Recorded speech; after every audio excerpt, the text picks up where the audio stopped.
Então, Holiday, você e os bolsonaristas nas últimas semanas têm sustentado uma tese, de que é a tese de que existe uma ditadura no Brasil, levada adiante, em especial pelo STF, mas pelo sistema político de maneira geral, e que a prisão do Bolsonaro é a coroação desse momento de ditadura. No entanto, o STF faz parte do judiciário brasileiro, que faz parte das instituições daquilo que nós chamamos de Estado burguês, e vocês da direita e bolsonaristas sempre se beneficiaram desse Estado. Você, inclusive, diretamente. Se alguém vai atrás de obter informações suas, por exemplo, percebe que esse ano você foi contratado como consultor do Pavanato, recebeu aí 20 mil reais por mês durante 6 meses. Não sei exatamente para quê, porque não teve retorno nenhum em relação ao gabinete do Pavanato. Então, vocês sempre se estruturaram e mamaram nas tetas desse Estado, que vocês estão dizendo que agora está perseguindo vocês através de uma ditadura. O fato é que vocês usam essa narrativa para mascarar que, de fato, o Bolsonaro passou todos os anos da vida política dele defendendo, sim, um golpe, a militarização do país, e, portanto, quem defende uma ditadura é o Bolsonaro e os bolsonaristas. E não é isso que nós estamos vendo hoje no país. Então, quero saber de você, como você pode sustentar a tese de que não é o Bolsonaro aquele que defende um projeto ditatorial para o Brasil hoje?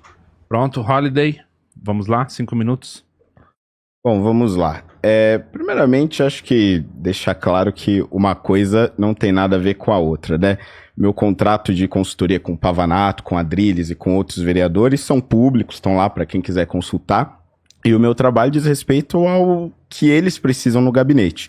No caso, principalmente, avaliação de projetos de lei e regimento interno da Câmara. Isso nada tem a ver com o cenário que nós estamos vivendo hoje no Brasil, em que o STF tomou completamente a República Brasileira, isso é, tomou os papéis dos outros poderes, tomou o papel do Legislativo, tomou o papel do Executivo e dessa forma fazendo uma espécie de ditadura do Judiciário, sim, e uma ditadura do Judiciário que persegue somente a direita.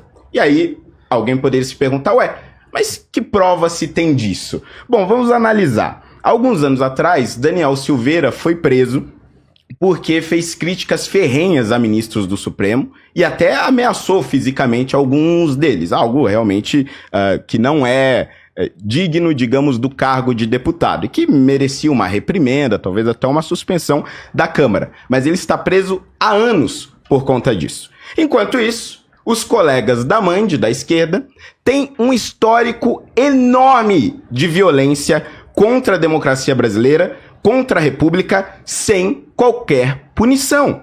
Em 2013, os Black Blocs tomaram o Brasil e fizeram manifestações extremamente violentas, quebraram vidraças de banco, quebraram prédios públicos e nenhuma dessas pessoas ficou sequer 10 anos presa.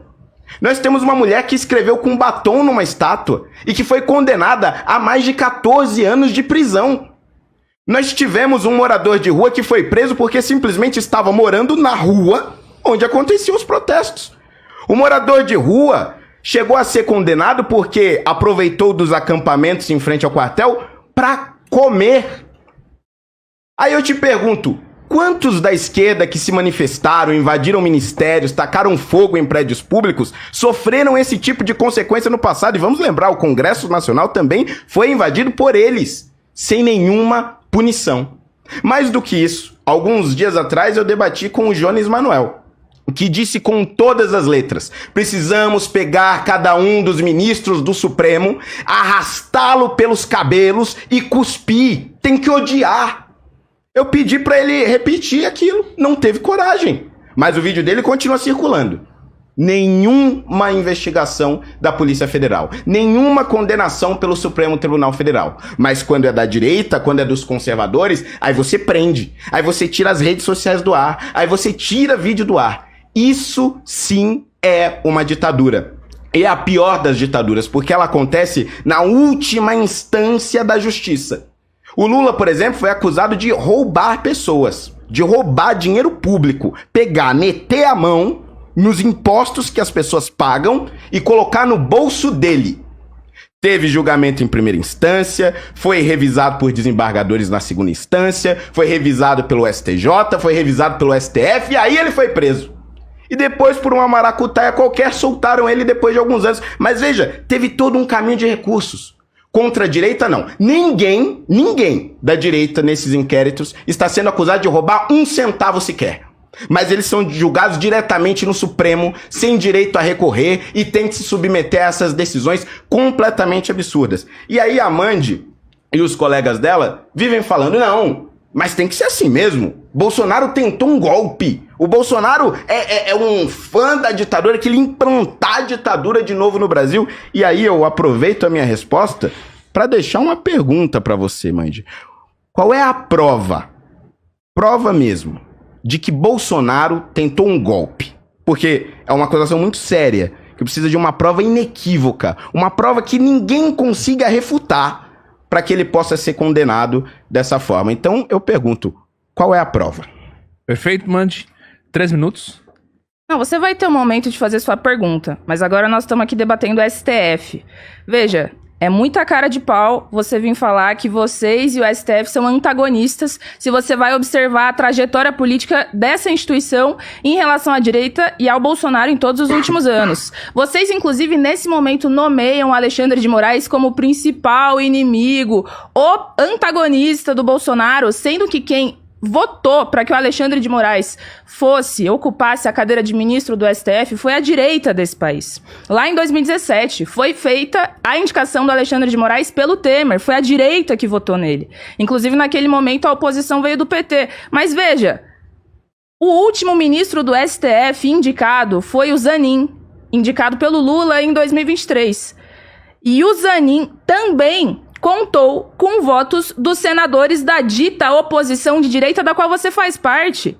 Então, eu quero entender exatamente como é que, por um lado, você sustenta uma tese de que o STF está perseguindo vocês, sendo que, por outro lado, quem botou os ministros lá e deu aval para que eles estivessem lá foram justamente vocês. Fora outras coisas que nós podemos observar durante o governo Bolsonaro. Por exemplo, se você dá um Google, gente, vocês podem fazer isso, você consegue encontrar matérias dizendo vezes em que o STF ajudou o Bolsonaro, em especial durante o governo dele. Então vamos ver aqui algumas dessas vezes. Em 2019, caso Queiroz. Um caso muito importante para a política brasileira, inclusive importante para desgastar e para demonstrar para as pessoas o que é de fato Bolsonaro e o que era de fato a família Bolsonaro. Em 2019, o Fux, do STF, ministro, suspendeu as investigações, ajudando o Bolsonaro. E não foi só uma vez, foi mais de uma vez que o STF suspendeu as investigações em relação ao caso do Queiroz, ajudando o governo dessa maneira. Agora eu te digo, o Fux foi indicado, virou ministro, por quem? Foi pela direita? Foi indicado pela Dilma. O que diz muito, inclusive, sobre o próprio PT, o fato dos ministros indicados pelo PT votarem em coisas que beneficiam os partidos de direita, diz totalmente sobre o projeto deles de conciliação de classes, que é outra coisa, eu não defendo nada disso. Estão afundados na lama aí da corrupção do Estado burguês, junto com vocês também, mas diz muito sobre vocês também. Em 2020, Holiday, o STF arquivou denúncias contra o Bolsonaro na pandemia. Bolsonaro fez um governo tenebroso, horrível, marcado por uma tristeza na história do nosso país, que foi o momento do genocídio da pandemia.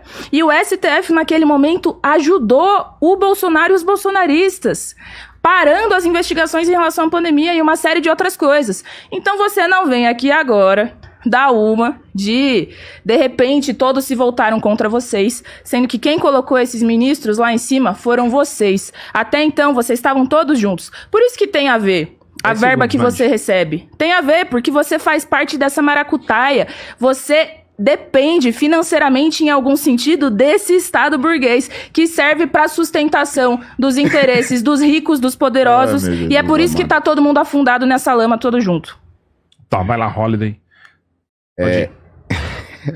Cada absurdo que a gente escuta. O que um contrato no gabinete de um vereador numa Câmara Municipal tem a ver com os ministros do Supremo Tribunal Federal? É de uma ignorância, assim, você mistura não só legislativo com o judiciário, como as instâncias também, municipal com o federal. Mas vamos lá. Eu acho que a Mandy, por não ser do PT, considera que isso livra ela de fazer uma análise minimamente sincera. O que nós estamos discutindo aqui, com base na pergunta que você fez, inclusive, estamos ou não estamos numa ditadura? Eu não quero saber se você gosta ou não gosta dessa ditadura. O fato é se nós estamos ou não estamos nela.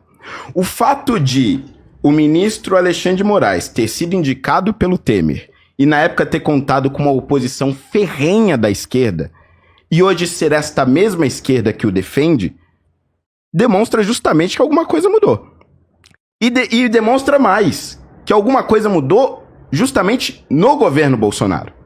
Isso é, as pessoas elegem um sujeito que não está ligado ao sistema, que não faz a vontade do sistema, que pela primeira vez enfrenta as forças que dominam esse país. E aí mesmo aqueles que se colocavam à direita ou fingiam ser de direita, começam a achar estranho, começam a se revoltar e começam a buscar de todas as formas alguma maneira de prejudicar o Bolsonaro. Independentemente do cenário que a gente vive na democracia, na república, no equilíbrio entre os três poderes. A parceria hoje do PT com Alexandre de Moraes é a maior prova de que nós estamos sim em uma ditadura. Eles diziam mais, eles diziam que a indicação do Alexandre de Moraes para o Supremo Tribunal Federal era uma indicação inválida, porque o impeachment de Dilma tinha sido um golpe, portanto Temer assumir a presidência da República era algo absolutamente ilegítimo. E logo, a indicação dele também era ilegítima. Mas, de repente, ela se torna legítima por quê?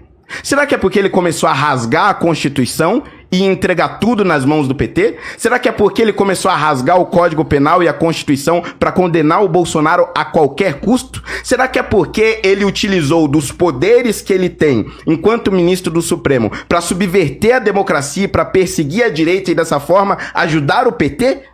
O fato do PT ter sido contra a indicação de Moraes e hoje ser um dos seus maiores apoiadores é a prova viva de que nós vivemos numa democracia que juntou o poder executivo comandado pelo Lula, o judiciário cujo rosto é o de Alexandre de Moraes e o legislativo que já há muito tempo tinha sido comprado pelo PT com escândalos como o do Mensalão e o do Petrolão.